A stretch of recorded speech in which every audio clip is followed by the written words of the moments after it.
Black Spikes are releasing their new album Idols on August 28th via Napalm Records.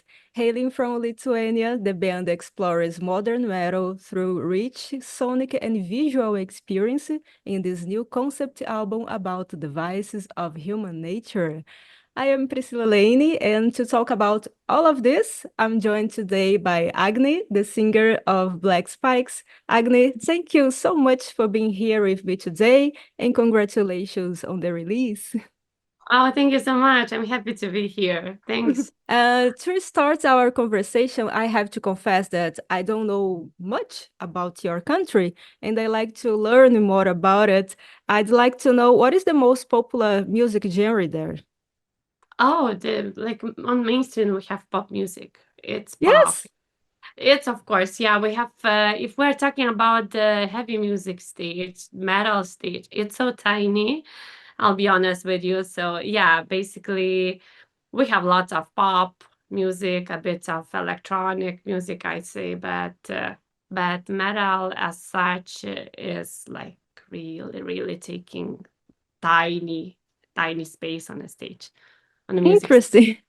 Mhm. So, in the middle of all this, what are your influences in music? Oh, as our music writing process, right? It's I would say contains lots of people, each band member influence. So, and we as a personalities in a band, we are really different people, and Uh-huh.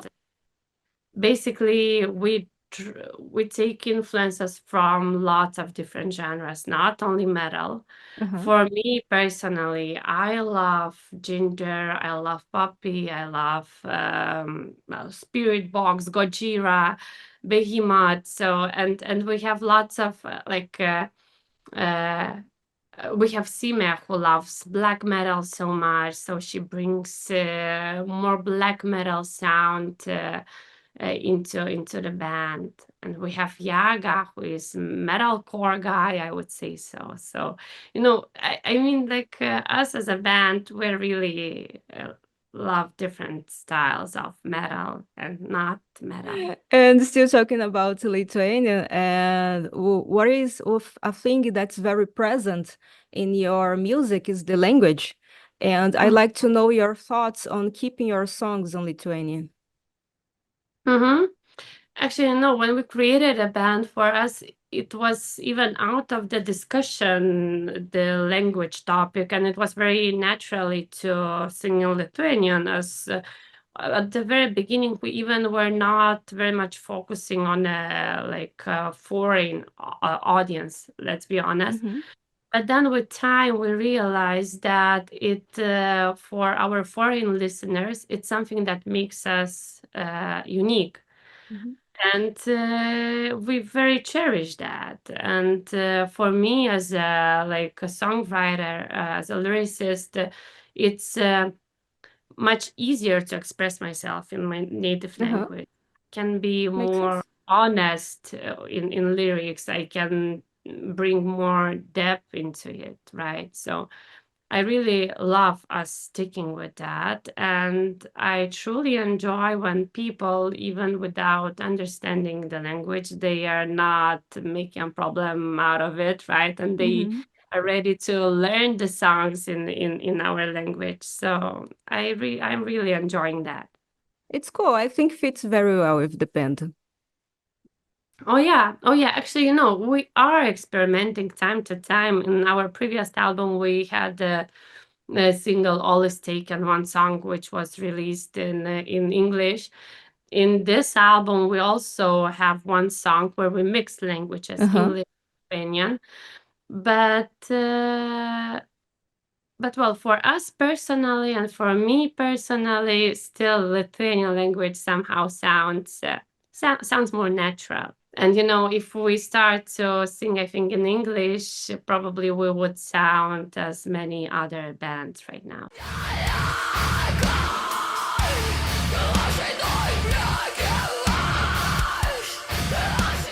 Yeah, I'm gonna talk about the album, so you can correct me anytime. There's no problem, okay? It's my impressions about the album. Black Spike's style currently moves between modern and progressive metal. I briefly listened to your previous album, and I Mhm. noted that it sounded slightly different from the new one. What did you want to bring to Eidos that was new? And I realized that the band itself has changed as well, right? Actually, we have at the moment when we were creating Neil, our previous album, we were without drummer, and we composed all the songs, four of us, and now we have drummer. So Mm-hmm. this is the only change that has happened, right? But from the songwriting perspective, basically nothing much changed. We're the same people who are writing this, who wrote this new album as well. And I'm happy that you can feel differences because it then means that we're moving somewhere, right? And Uh-huh. staying in the same place. But for us, it wasn't intentionally. It somehow it came naturally when we are starting the song. I would say that we never know when it will how it will end, Mm-hmm. right? So we're just working the song on the way. If at some part we feel that there should be black metal feeling in it, then we're doing that. So yeah, I would say that even the sound, if it differs, it's like it's unintentional. It just somehow happened because we as a people are also changing. Uh-huh. So talking about the lyrics, the album Idos, I want to know first, what does it mean? Idos is vices or imperfection? Vices? Vices, Vices? yeah, Okay. vices. So the is a concept album that works like a dark fairy tale Mhm. about human vices such as pride, lies, greed, and so on. And each vice has its own name and its own story. I want to know what inspired you to explore this theme and what is the main message you want to convey with the album? Actually, the concept created me and Sime, our bass player, together. We had our music writing session as a band. We went out for the whole weekend. And me and Sima spent a lot of time that day on the discussion. Like maybe we should try something conceptual and let's think what story we could tell. And I remember that we came up with this concept very easy, I would say so, that we just started the discussion about us as a humans Mm-hmm. possessing us, why we are the way we are, right? Who is influencing us. And we found out that there are those vices behind us, Mm-hmm. right? And they are everywhere. And maybe this is something that we should, dig in. And I remember that even at that evening, we even had the vision and picture about how those vices are born in a different universe. And so we already created all the first song, which is called Mortana, about those vices being born on this wide, beautiful universe. And then with time we created those other stories when we are already explaining how those vices who came to human world, how they are possessing us, how they are interacting between humans, and how they are influencing us as a human beings. Yeah, it's very cool the metaphors you use to talk about this.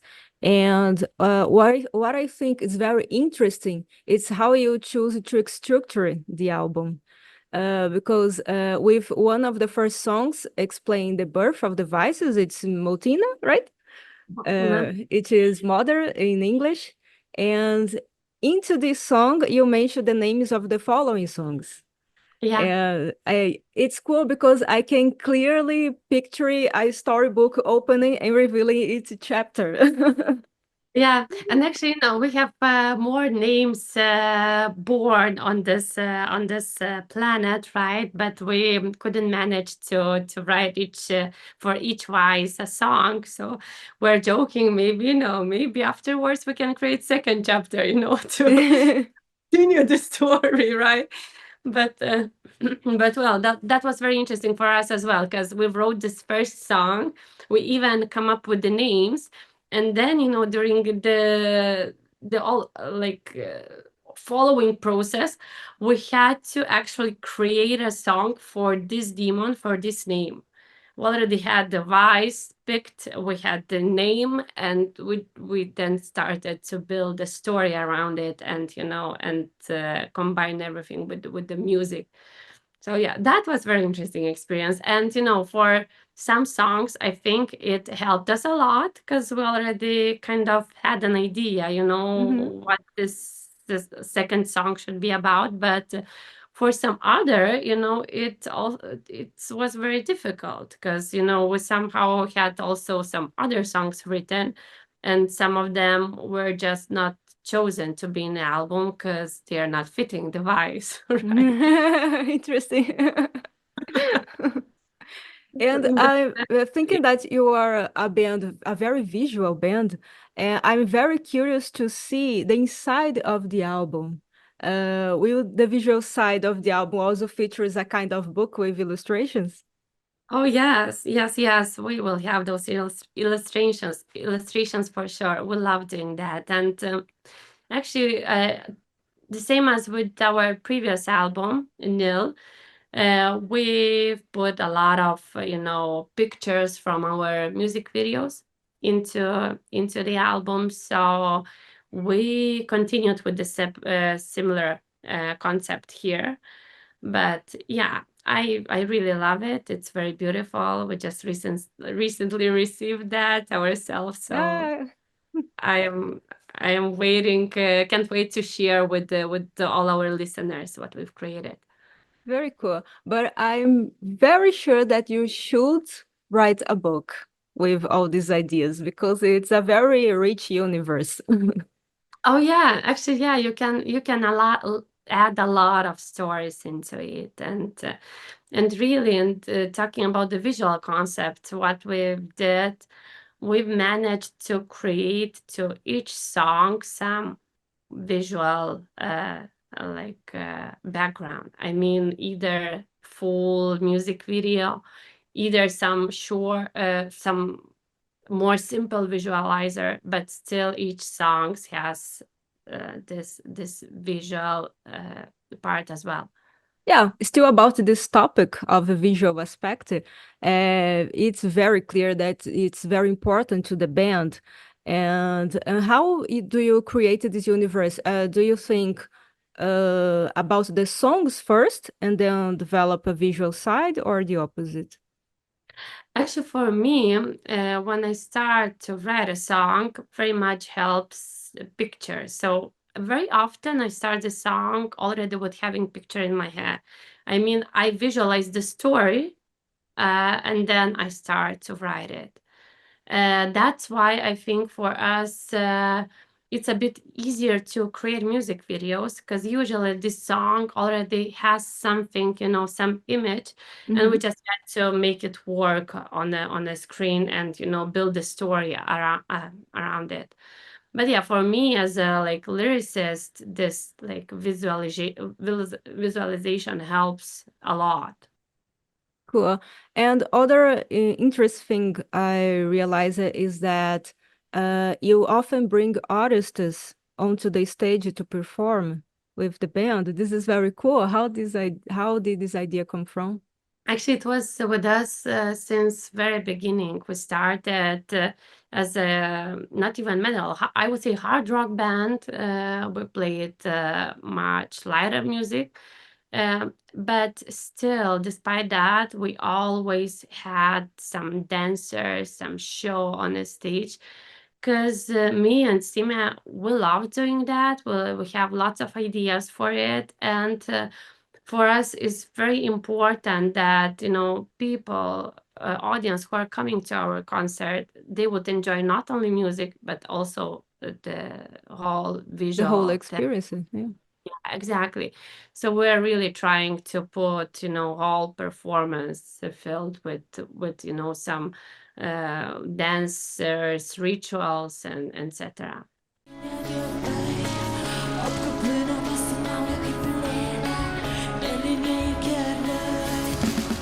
I just want to talk now about a story I read about the band when Napalm Records first contacted you, and you thought it was a scam.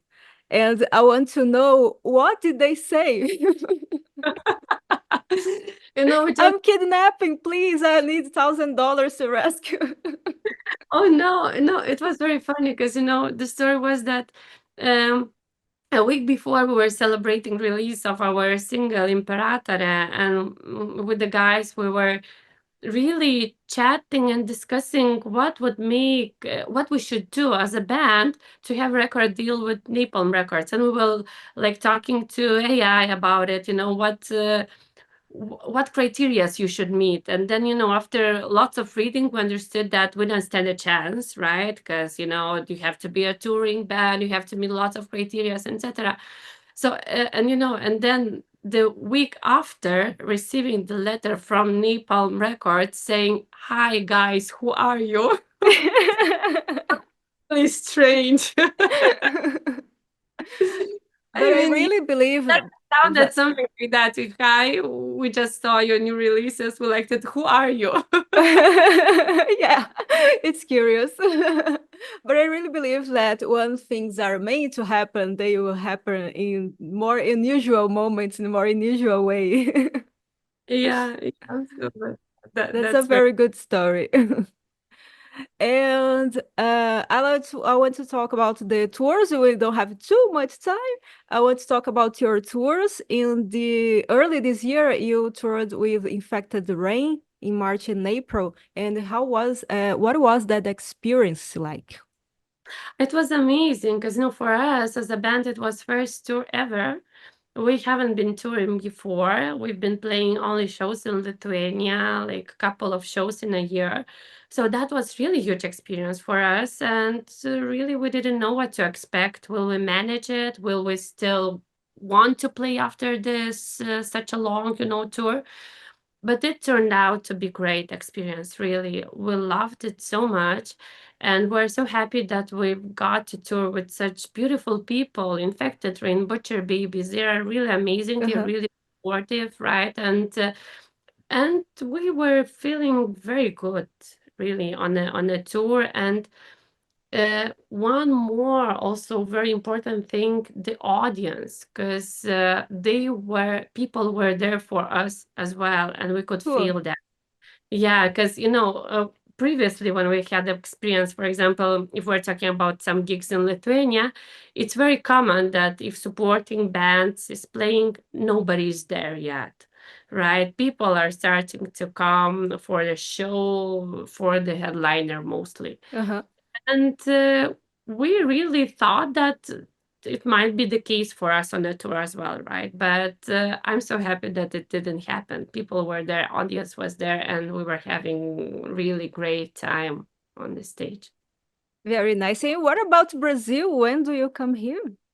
Oh yes, that would be amazing. Really, I'm keeping my fingers crossed. Yeah, nothing is planned yet, but that would be really amazing. Cool. What do you know about Brazil? I always like to ask this to the artists, just to collect information. Oh wow. I mean, well, I saw a lot of beautiful pictures. We are talking about the country and nature and everything, and it's definitely country on the list to visit, right? And well, you have beautiful metal stage there, Yeah. and lots of super cool artists. And actually, Crypta was here Yeah. in Lithuania a few years ago playing. We saw them live. So this is one of the very cool examples. Yeah, they're very cool live. Yeah. So thank you so much to talk to me. I'm very happy we had this conversation today. Again, congratulations on the release. It's a very beautiful work you are doing with your songs and with visual arts. I'm very glad to talk to you today. Thank you so much and hope to see you in Brazil. Thank you so much. Yeah, see you in Brazil. Bye bye. Bye.